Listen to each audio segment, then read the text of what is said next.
சினிமாவில் இருந்து இன்னொரு அரசியல் தலைவராக நடிகர் விஜய் களம் காண்கின்றார். கட்சி கொடியை இன்றைக்கு அறிவித்திருக்கின்றார்.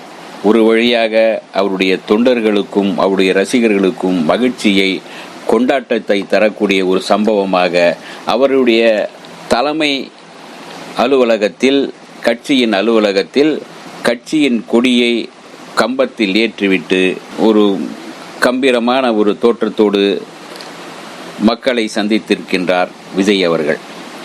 அதாவது இந்த கட்சி கொடி சினிமாவில் ஏற்கனவே உங்களுக்கு டிஆர், பாக்யராஜ், சீமான், விஜயகாந்த், கமல்ஹாசன், அடுத்து விஜய், ஒவ்வொருவரும் ஒவ்வொரு வகையில் தங்களுடைய கொள்கை, தங்களுடைய எண்ணங்கள், தங்களுடைய செயல்கள், தாங்கள் எதிர்காலத்தில் செய்ய போகும் திட்டங்கள், இதையெல்லாம் மனதில் வைத்து ஒரு கொடியை வடிவமைப்பார்கள். அப்படிதான் இந்த கொடியும் தளபதி விஜய் கொடியை அறிவித்திருக்கின்றார்.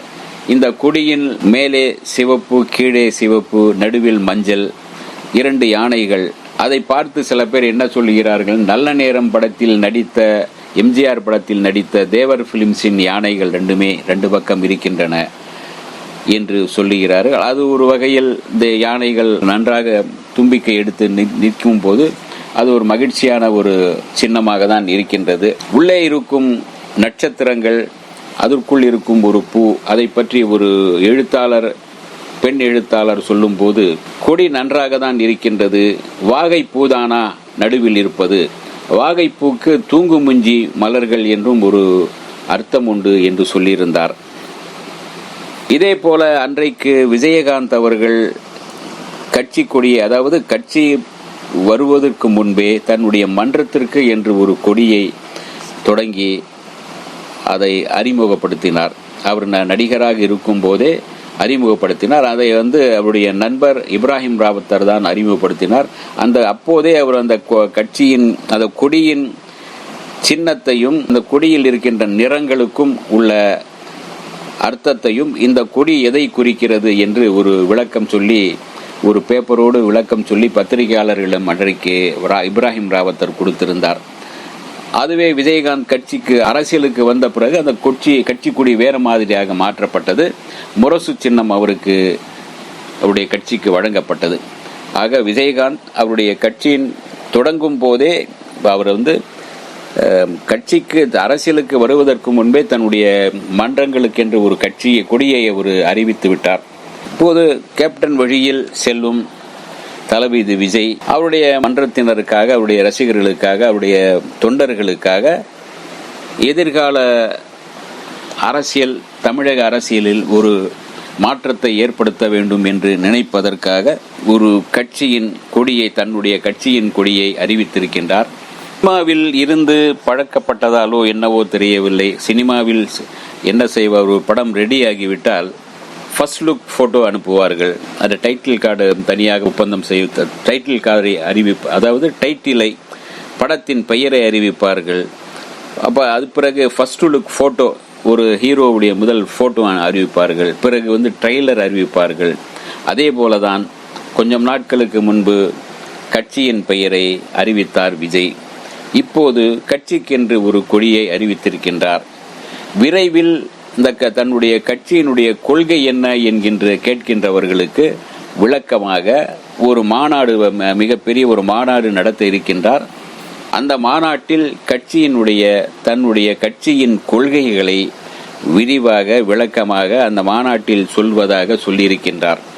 அதாவது கட்சியை உடனே ஒரே நேரத்தில் எல்லாமே இது பண்ணாமல், கட்சியின் பெயரை தனியாக ஒரு முறை, கட்சியின் கொடி ஒரு முறை, கட்சியின் கொள்கைகள் ஒரு முறை, அதற்கு பிறகு 2026 ஏறக்குறைய யாருடன் கூட்டணி அல்லது தனியாக நிற்கப் போகின்றாரா என்கின்ற அறிவிப்புகள் அப்போது வரும். அதற்கு முன்பு மாநாட்டிலே தளபதி விஜயுடைய கட்சிக்கு எந்தெந்த மாவட்டங்களில் யார் யார் மாவட்ட தலைவராக, செயலாளராக செயல்படுவார்கள் என்பதையும் அப்போது அறிவிப்பார் என்று நினைக்கின்றேன். விஜய் கட்சியில் உள்ள அந்த யானை சின்னத்தை பார்த்து சில நெட்டிசன்கள் வேறு மாதிரி கலாய்த்து கொண்டிருக்கிறார்கள். ஒரு எழுத்தாளர் ஒருவர் பதிவு செய்திருந்தார். அதாவது முத்து ஃபைனான்ஸுடைய அந்த யானை இருக்கும் இல்லையா, அதனுடைய வடிவமாக இருக்கிறது என்று சொல்லியிருக்கின்றார். இன்னொரு பிரபல பத்திரிகையாளர் சொல்லும்போது இது மேல்நாட்டு கட்சியின் ஒரு வடிவம், அதை தான் இங்கு விஜய்க்கு வடிவமைத்து கொடுத்திருக்கிறார்கள் என்று அவர் சொல்லியிருக்கின்றார். யார் எப்படி சொன்னால் என்ன, விஜயுடைய தொண்டர்கள் அதை ஏற்றுக்கொண்டால் போதும்.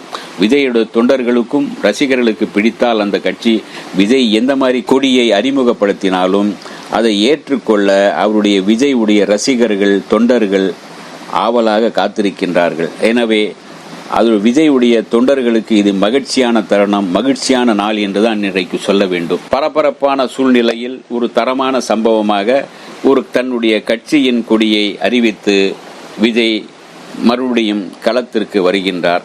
அடுத்தடுத்து அவருடைய மாநாடு, மண்டல மாநாடுகளில் எல்லாம் அவர் அரசியலை பற்றி விரிவாக பேசுவார்.